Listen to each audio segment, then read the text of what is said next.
Pero sumuko na. Ayoko na. Kasi may twist pa yan eh. Ay, anong twist? Ay, nako. Napatawad eh. Di ba nabigyan pa ng second chance? Hindi na nga. 3 months Sumuko na. Ayoko na. Kasi kahit anong gawin niya, hindi na naniniwala si Marife. Yes po. Hindi na siya kinilig. Hindi na siya sumaya. Ang naaalala niya na lang na, niloko ko nito ng malala eh. Di ba? Bumitaw. Naghiwalay.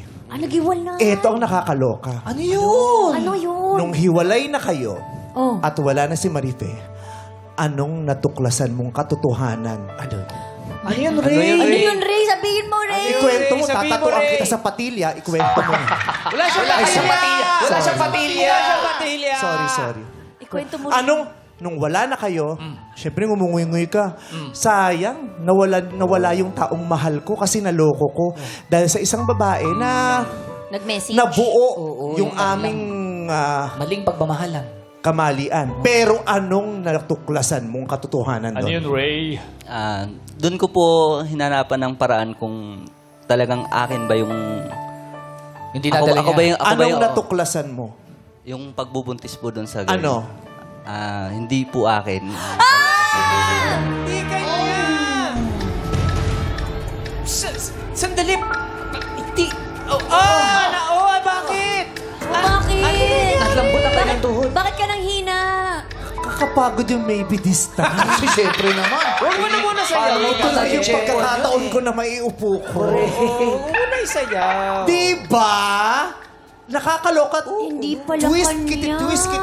Hindi pa. Paano mo naman paano mo Yun nalamang ang tanong. hindi iyo? Oo, paano sinabi sa'yo? Pina-DNA test ba? Dahil po sa sobrang masakit po sa loob ko na nagkahiwalay po kami,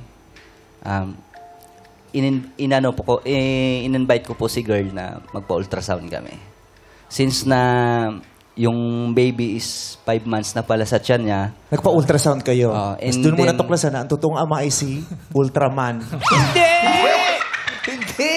Ultraman! Ultrasound kasi. Ultrasound. Ano yun? So, 5 5 months na yung Nasilat baby. ka ni Ultraman, no? Iba si Ultraman, lumatangkad mo eh, lumalaki. Okay. So, sa ultrasound malalaman na hindi sa'yo? Yes, kasi 3 months pa lang po Ayun. kami nagkakita. 3 months pa lang makilala. Binilang mo. Although, may naganap sa inyo, di ba, may naganap sa inyo, pero nung binilang mo, ay, 5 parang months. mali yung oras. Yung may nangyari sa time kanila. frame, tama? Yes po. Oo, may Hindi dinadala na pala. Inamin ba nung babae? Doon po siya umamin sa akin na hindi daw pala talaga ako. So, Is a prank. niloko ka, tapos yung kasama mong, niloko mo si Marife, yung kasama mong nanloko kay Marife, niloko ka din. Yun po yung It's a sobrang chain. sakit. Well, I say deserve over deserve over deserve. Oh. Baka kasi yung Grabe. girl na bago mong nakilala, baka tinakbuhan din siya nung lalaki. Hindi inako. Baka sa'yo pinapaako. Sa'yo pinaako. Oh, well, kawawa silang lahat. No? Oo. Kawawa din naman si girl. Correct. Hindi rin naman natin gugustuhin na may isang babaeng, Yeah. di ba? Yung Kawawa magpunta sa ganung sitwasyon na Tsaka haharapin niya mag-isa. correct, na may Mahirap dinadalang yun. tao tapos tatakasan ng lalaking responsable. Hindi naman tayo masaya para sa ganun. Totoo. Pero again, we should all be very responsible to every act that we do. Sa ating mga decision, tayo ang responsable kasi dun. Lalong-lalo na kung anong sitwasyon nung ginawa mo at pinagdesisyonan mo yung mga bagay na yun. Alam ni girl na meron kang Marife, di ba? Di ba, Yes po, Ray, tapos, may ganun din, may lalaking pumapayag, may babae ring pumapayag.